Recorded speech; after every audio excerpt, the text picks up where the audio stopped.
Madame, Monsieur, bonsoir. Merci de préférer Eden TV pour vous informer. Voici le sommaire de cette édition. 2 jours d'atelier de réflexion sur les orientations politiques pour l'élaboration du Code des collectivités territoriales au Bénin. L'atelier a pris fin ce 19 février. Vous suivrez le compte-rendu de l'ouverture dans ce journal. Prévu pour ce week-end, les états généraux de la commune d'Abomey-Calavi ont été reportés. Vous suivrez à ce propos les explications du maire Angelo Arwandinou dans cette édition. En Algérie, le président Abdelmadjid Tebboune a annoncé ce jeudi la dissolution du Parlement. Il a appelé à des élections législatives anticipées. Voilà pour le sommet, le développement c'est maintenant.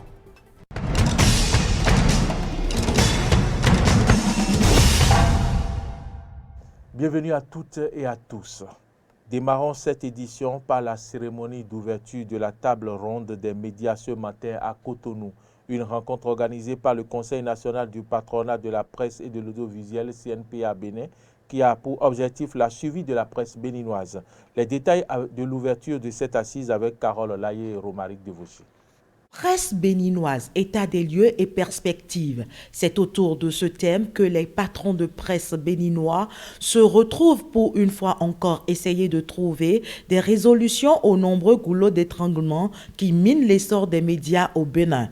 Il s'agira concrètement pour ces professionnels des médias de prendre en compte les questions de financement et de liberté de la presse. La presse béninoise, ses acteurs et promoteurs se retrouvent donc une nouvelle fois autour d'une table ronde pour réfléchir et déboucher sur les voies et moyens pouvant insuffler une nouvelle dynamique et ouvrir d'heureuses perspectives à leur secteur. Une initiative du Conseil national du patronat de la presse et de l'audiovisuel soutenue et appréciée par toutes les associations fêtières de la presse béninoise et même par l'institution de régulation des médias au Bénin. Pour le représentant de la haute autorité de l'audiovisuel et de la communication, les réflexions au cours de cette assise doivent prendre en compte les décisions issues des états généraux de la presse de 2002 et de 2004. Justement, à l'occasion de cette initiative, de cette table ronde, il est important de se demander où en sommes-nous pour la mise en œuvre des résolutions issues des 2e états généraux de la presse béninoise. Qu'est devenu le comité de suivi des 10 états généraux? 7 ans après, surtout dans un contexte d'un immobilisme ambiant ou au niveau du 4e pouvoir qui s'affaiblit, nous sommes obligés de nous poser ces questions préjudicielles avant le démarrage de cette table ronde. Cette table ronde des médias prévue pour durer 2 jours vient donc assainir un environnement qui sera désormais plus propice à la liberté d'expression, de presse, de sécurité et du mieux-être des acteurs des médias au Bénin. Je vous l'annonçais en titre, les cadres du ministère de la décentralisation, les acteurs politiques et experts de la gouvernance locales ont réfléchi durant 2 jours sur les orientations politiques pour l'élaboration du Code des collectivités territoriales au Bénin. C'est à travers un atelier à grand propos ouvert ce 18 février par le ministre Alassane Seydou. Les détails avec Jonas Bouchi. Depuis l'option de la décentralisation à la conférence nationale de février 90 jusqu'à la 4e mandature actuellement en cours, la mise en œuvre de la décentralisation au Bénin souffre encore de la compréhension des tests par les élus communaux, ce qui n'est pas sans conséquence sur la gouvernance locale. Jocelyn Aïkwe Aï, maire de la commune de Grand Popo. Ainsi, la plupart des communes sont confrontées à de graves dysfonctionnements qui affectent la qualité de leur gouvernance au cours de chaque mandature du fait de l'inexistence d'un document regroupant l'ensemble des principes et règles régissant leur fonctionnement d'élus. Le directeur général de la décentralisation et de la gouvernance locale fait savoir que cet atelier d'orientation politique pour l'élaboration du Code des collectivités territoriales est l'une d'une série d'actions prévues par le gouvernement pour redorer l'image de la décentralisation au Bénin. Il s'agit de l'organisation prochaine d'un colloque d'appui au processus d'élaboration du Code des collectivités territoriales, le toilettage des tests devant aboutir à l'élaboration de l'avant-projet de Code des collectivités territoriales, l'organisation d'ateliers interdépartementaux pour recueillir l'avis des acteurs à la base sur l'avant-projet de Code, l'organisation d'un atelier national de validation du projet de Code des collectivités. Le préfet du Mono a quant à lui fait part de la nécessité d'une adaptation des tests au niveau actuel de la décentralisation au Bénin et de leur accessibilité par les acteurs concernés. Il est impérieux de faire la relecture des tests existants pour les adapter au contexte actuel de l'évolution de notre décentralisation, mais aussi de les compléter par d'autres et enfin d'envisager l'intégration des tests par l'élaboration de codes sur la décentralisation pour permettre un accès plus facile au contenu de ces tests. Le ministre de la décentralisation et de la gouvernance locale a dévoilé aux participants les principaux points qui feront objet des réflexions lors de cet atelier. Au moment où le ministère de la décentralisation et de la gouvernance locale s'emploie à donner suite aux instructions du gouvernement, nous avons jugé utile de vous inviter à la réflexion à travers cet atelier dont l'objectif est de recueillir vos avis et orientations sur le projet du nouveau cadre juridique à élaborer. Plusieurs thèmes constitueront l'ossature des travaux qui dureront 2 jours. Il s'agit entre autres de bilan, acquis et fragilité de la décentralisation, partis politiques et gouvernance locale, libre administration des collectivités locales, entorses et solutions. Quel équilibre entre décentralisation et déconcentration? Puisque la désignation des maires et leurs adjoints revient désormais aux partis politiques, faire donc de la maîtrise des tests de décentralisation le principal critère de choix des membres des municipalités serait aussi un grand atout pour la bonne marche de la décentralisation au Bénin. Les états généraux de la commune d'Abomey-Calavi ne pourront plus se tenir à la date fixée. Pour évoquer les raisons de ce report de dernière minute, le maire Évariste Arwandino a animé un point de presse. Suivez les propos du maire au micro de Frédéric Espoir Oumambou et Romaric Devouchi.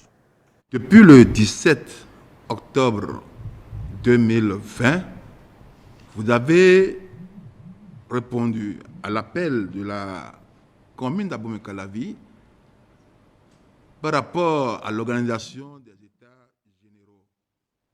Depuis que vous étiez informé ce 17 octobre 2020, votre engagement et détermination ont été totales. Tout de suite, vous vous êtes inscrit dans les différents ateliers thématiques pouvant conduire à l'organisation proprement dite des 10 États généraux.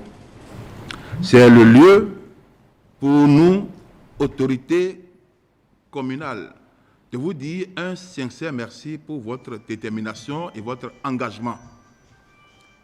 Les chefs quartiers ont également pris une grande part dans cette activité.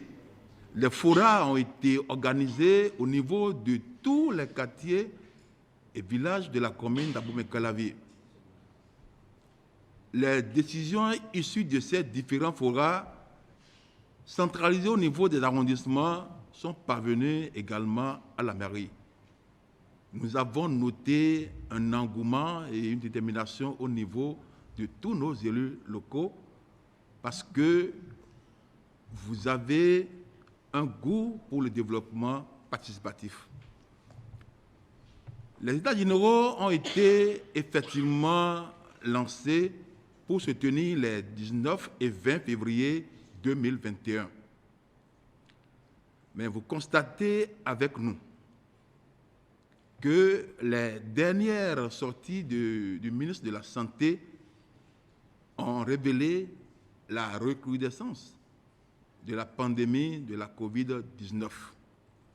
Étant soucieux donc de la santé de notre population, nous avons purement et simplement pris la décision de repousser un peu l'organisation de ces États généraux, ce qui fait que, autorité communale que nous sommes, nous avons décidé de sortir est de nous adresser officiellement à notre chère population pour présenter nos excuses à tous ces acteurs de développement qui ont consacré leur temps pour les préparatifs des 10 États généraux.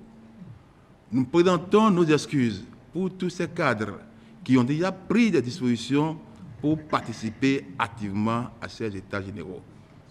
Et nous saisissons l'occasion pour demander à toute la population de respecter les mesures barrières afin que nous puissions pousser très loin cette pandémie qui a trop duré.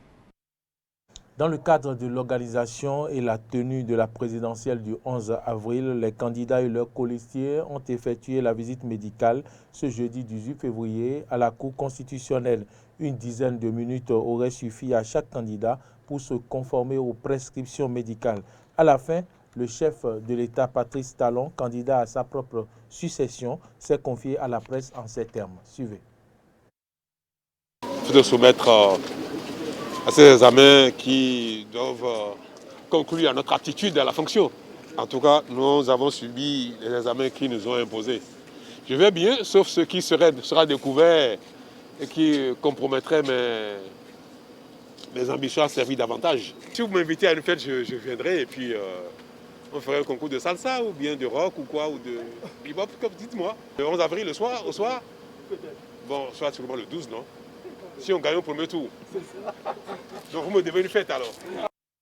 D'autres candidats à la présidentielle se sont aussi exprimés à propos sur la procédure de la visite médicale. Suivant Irénée Agossa et Alassane Djemba au micro de Carnot François Rumbedengento. Le prélèvement, et la prise de la tension, et je crois que c'est l'essentiel maintenant. Donc il y a le prélèvement de sang, donc nous poursuivons le reste dans les autres centres dédiés à ça. Le prélèvement sanguin, on a donné du sang et on devait donner les urines, mais ils ont vu qu'une fois qu'on a donné du sang, c'était déjà assez suffisant. La suite, nous devons aller au CNHU, tout de suite même. J'espère que là aussi, le même travail se fera. Et dans l'après-midi maintenant, nous serons à CESO. Vous savez, là-bas, c'est la radio. Et dans l'après-midi, nous revenons ici pour les examens complémentaires avec le psychiatre et l'interniste. Sinon, ça va, tout se passe très très bien. Nous-mêmes, nous nous sentons en bonne santé et nous tenons bon. Parlons à présent de la cérémonie d'installation du Comité national d'organisation de la 50e édition des championnats du monde de pétanque. C'était ce jeudi au ministère des Sports en présence du président de la Confédération africaine du sport boule et du ministre des Sports Oswald Omeki. Frédéric Espoir Oumabou pour le point. Le Bénin entend bien organiser le prochain championnat du monde de pétanque prévu pour la fin de l'année 2022. Et puisque qui veut aller loin ménage sa monture, les responsables en charge du sport viennent de franchir une étape importante dans l'organisation de cette compétition. La mise en place et l'installation des membres du Comité national d'organisation de la Coupe du monde de pétanque constituent des actes majeurs. Elle marque une étape décisive dans le processus de la préparation et de la parfaite organisation par notre pays de cette compétition mondiale. La présente cérémonie donne la preuve que le Bénin honore ses engagements et se conforme aux exigences du cahier de charges relatif à l'organisation de la Coupe du monde de pétanque. Ce fut l'occasion pour le président de la Confédération africaine des sports boules de réitérer le soutien de son institution au comité ainsi mis en place. Pendant ce temps, le vice-président de la Fédération béninoise de pétanque appelle à se serrer les coudes pour une bonne organisation. Les nombreux défis à relever pour un aboutissement heureux de ce grand projet nous condamnent à faire une conjugaison intelligente de nos efforts. Dans ce contexte, c'est pour nous, Fédération béninoise de pétanque, une impérieuse nécessité de compter sur l'expertise du président de la KSB et du ministre en charge des sports. C'est pourquoi Il est nécessaire d'aplanir les obstacles entravant la franche collaboration avec la structure fêtière et de contribuer à l'essor de notre sport commun dans le strict respect de la hiérarchie. Pour sa part, le ministre Oswald Omeki, au nom du gouvernement, s'est engagé à tout mettre en œuvre pour une réussite de l'événement. Je voudrais vous renouveler ici l'engagement du président de la République et de tout le gouvernement à mettre tout en œuvre pour que cet événement, qui est un événement sportif, soit également pour notre pays un moment de rayonnement et pour les délégations qui viendront dans notre pays, un moment de partage, d'épanouissement, de fierté. Le Bénin se positionne aujourd'hui comme la meilleure destination et ambitionne de l'être et de le rester pendant plusieurs décennies.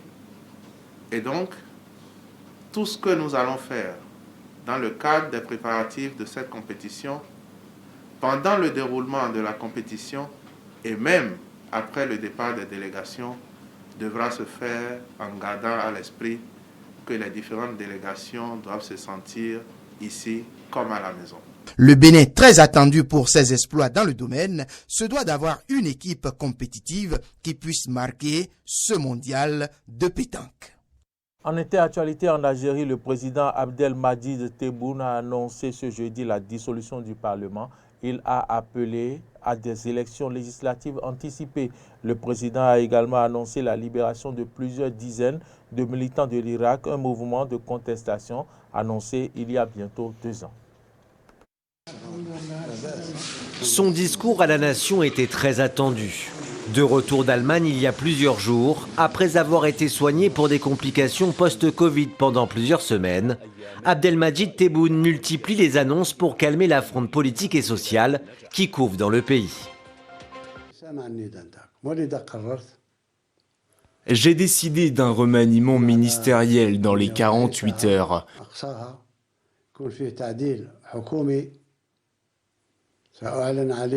Je l'annoncerai demain ou après-demain et il inclura tous les secteurs. Et les citoyens ainsi que nous estimons qu'il y a un manque de performance.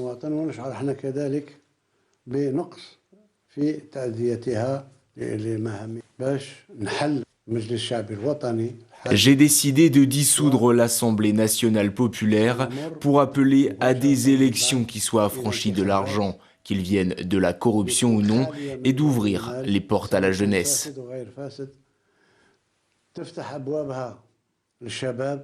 Des annonces qui interviennent après des consultations menées avec 6 formations politiques le week-end dernier. Autre geste d'apaisement, la grâce présidentielle accordée à une 50aine de militants du Irak, dont une 30aine condamnés en début de semaine, à des peines allant jusqu'à 2 ans de prison ferme.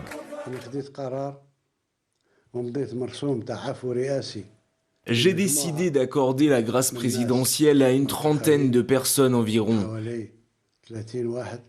pour lesquelles une décision avait été rendue et d'autres pour lesquelles aucun verdict n'avait été rendu.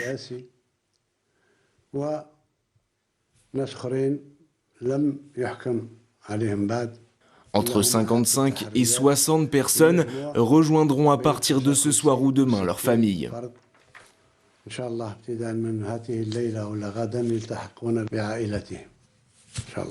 Cette mesure survient à quelques jours du 2e anniversaire du Irak, ce mouvement de protestation populaire déclenché en février 2019 et qui a forcé Abdelaziz Bouteflika à la démission 2 mois plus tard. À l'arrêt depuis mars 2020 en raison de la pandémie, les mobilisations se sont multipliées ces derniers jours, comme le 16 février à Kerata, berceau du mouvement.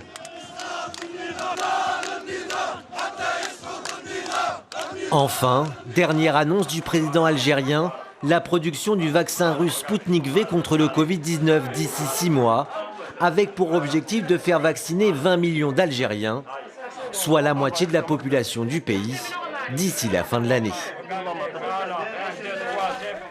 En Italie, le nouveau gouvernement de Mario Draghi semble faire l'unanimité, mais cette attente affichée pourrait être mise à mal face aux nombreux défis qui attendent la péninsule. Suivez ce reportage. Sans l'Italie, il n'y a pas d'Europe. Voilà les mots de Mario Draghi lors de son discours au Parlement ce mercredi. Sans surprise, l'ex-président de la Banque centrale européenne se tourne vers Bruxelles et appelle à une plus grande solidarité entre pays membres pour sortir de la crise économique et sanitaire. Soutenir ce gouvernement signifie partager l'irréversibilité du choix de l'euro, signifie partager la perspective d'une Union européenne plus intégrée, qui aboutira à un budget public commun, capable de soutenir les États membres durant les périodes de récession. Problème d'approvisionnement pour les vaccins, fermeture unilatérale des frontières, l'Europe n'a pas été un exemple de solidarité face à la pandémie. Source d'espoir pour Rome, le plan de relance européen, adopté par l'UE le 21 juillet dernier, dont l'Italie sera le principal bénéficiaire. Une aide précieuse pour un pays jadis très europhile, qui a peu à peu perdu son engouement européen.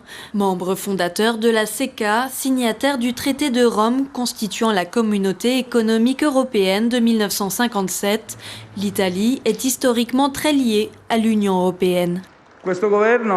Ce gouvernement est né dans le sillage de l'adhésion de notre pays à l'Union européenne, en tant que membre fondateur et en tant que protagoniste de l'Alliance atlantique, dans le sillage des grandes démocraties occidentales, en défense de leurs principes et valeurs inaliénables. Mais en 2001, l'arrivée de Silvio Berlusconi au pouvoir change la donne. L'influence italienne au sein de l'UE se dégrade et l'instabilité chronique de ses gouvernements mine sa crédibilité à l'international. Souvent mise à l'écart lors des négociations, l'Italie et ses habitants glissent peu à peu vers l'euroscepticisme. En témoigne la création en juillet 2020 du parti Italexit prônant une sortie de l'UE. Tandis que le pays traverse sa pire récession depuis la Seconde Guerre mondiale, cette crise pourrait menacer directement les autres pays membres. Le défi aujourd'hui pour Mario Draghi, fédérer les puissances européennes. Si Rome échoue, les populistes seront bien au rendez-vous pour s'assurer que le projet européen ne soit plus que de l'histoire ancienne. C'est la fin de cette édition. Merci de nous avoir suivis. Bonne suite de nos programmes. Bon week-end à toutes et à tous et à bientôt.